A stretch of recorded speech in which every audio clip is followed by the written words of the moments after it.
ஒரு அழகான மாலை நேரத்தில் தர்ஷு பூங்காவில் விளையாடிக் கொண்டிருந்தாள். அப்போது மலர்களின் அருகில் இருந்து ஒரு குட்டி நாயின் மென்மையான குரல் கேட்டது. தனியாக இருந்த அந்த அழகான குட்டி நாய் மகிழ்ச்சியாக தனது வாலை ஆட்டியது. தர்ஷு அந்த குட்டி நாய்க்கு பட்டி என்று பெயர் வைத்தாள். அந்த நாளிலிருந்து அவர்கள் எல்லாவற்றையும் ஒன்றாகவே செய்தார்கள். பட்டி மகிழ்ச்சியாக குறைத்துக் கொண்டிருந்தது. தர்ஷு நாள் முழுவதும் சிரித்துக்கொண்டே விளையாடினாள். ஆஹா, இது என்ன என்று தர்ஷு ஆச்சரியப்பட்டாள். ஒளிரும் மந்திர வரைபடம் பிரகாசமாக மின்னி மாய நட்பு காட்டை நோக்கி வழிகாட்டியது. தர்ஷுவும் பட்டியும் ஒரு சுவாரஸ்யமான சாகசத்திற்கு தயாரானார்கள். அந்த காடு மந்திரமயமாக இருந்தது. சின்ன பறவைகள் இனிமையாக பாடின. வண்ணத்துப் பூச்சிகள் காற்றில் நடனமாடின. மரங்கள் நிறமயமான ஒளிகளில் ஜொலித்தன.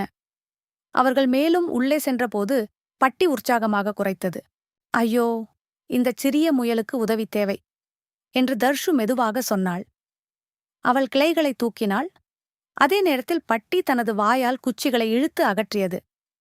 சில நிமிடங்களில் முயல் மீண்டும் மகிழ்ச்சியாக துள்ளியது.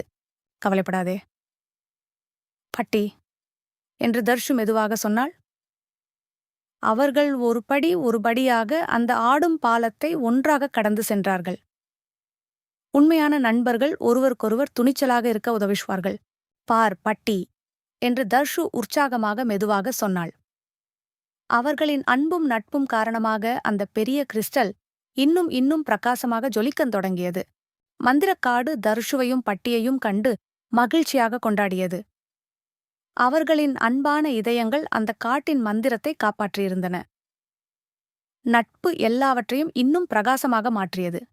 மின்னும் இரவு வானத்தின் கீழ் தர்ஷு பட்டியை இறுக்கமாக அணைத்துக் கொண்டாள். சாகசங்கள் எங்கு சென்றாலும் சிறந்த நண்பர்கள் எப்போதும் ஒன்றாகவே இருப்பார்கள்.